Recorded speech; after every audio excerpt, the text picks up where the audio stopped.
menanam rumput di sawah, tidak mungkin akan tumbuh padi.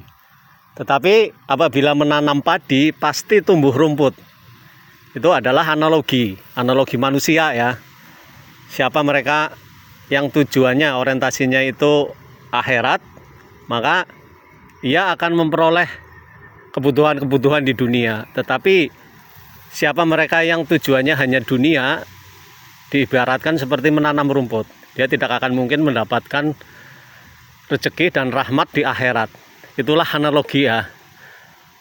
Di posisi mana kita dalam masalah ini ya? Kita kumpul di sini, kita bahas bahwa Rasulullah itu memfasiatkan, atau Rasulullah itu mengabarkan kepada umat manusia, umat muslim, bahwa rahmat Allah itu mempunyai 100. Allah itu mempunyai 100 rahmat. Yang diturunkan di dunia hanya 1.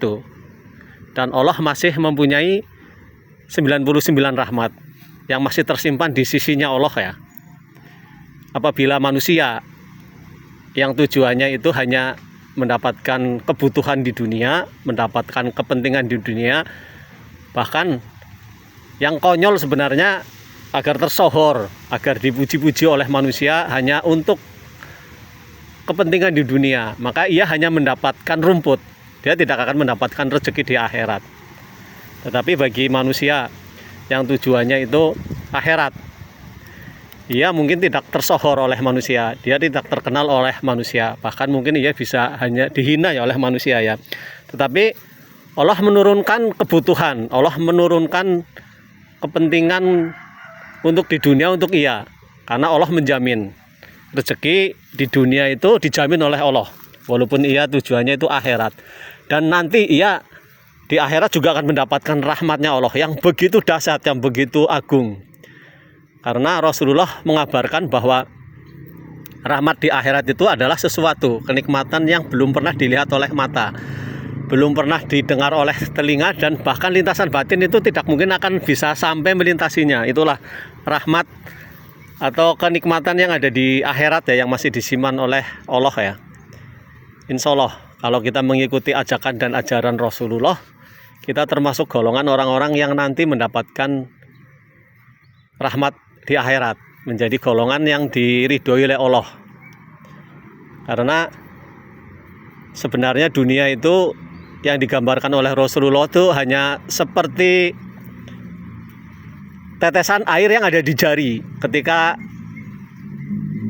jari itu dimasukin ke samudra lautan, ketika diangkat, meneteslah jari air-airnya dari jari ya, air-airnya tes hanya 3 tetes atau 4 tetes ya mungkin ya. Itulah dunia. Sedangkan air yang ada di samudra itu adalah akhirat.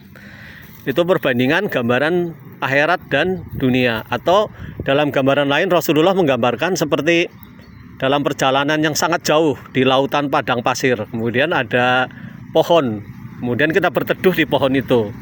Pohon itulah dunia, sedangkan lautan padang pasir yang sangat masih jauh itu adalah akhirat, kehidupan yang nyata, kehidupan yang abadi.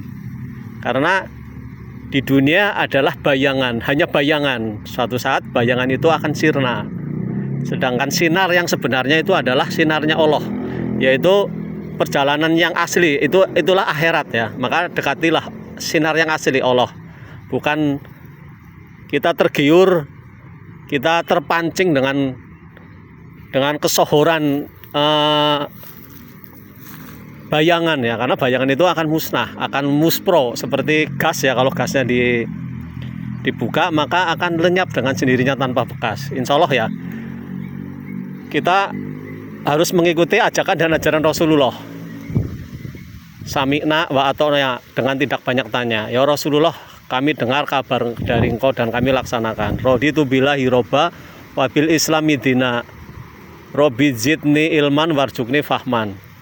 Ya Allah, berikanlah kami ilmumu dan jadikanlah kami menjadi bisa memahami akan ilmumu dengan hidayah dan petunjukmu. Insya Allah kita termasuk golongan orang-orang yang mendapatkan syafaatnya Rasulullah dan ridhonya Allah. Ya Allahu Akbar.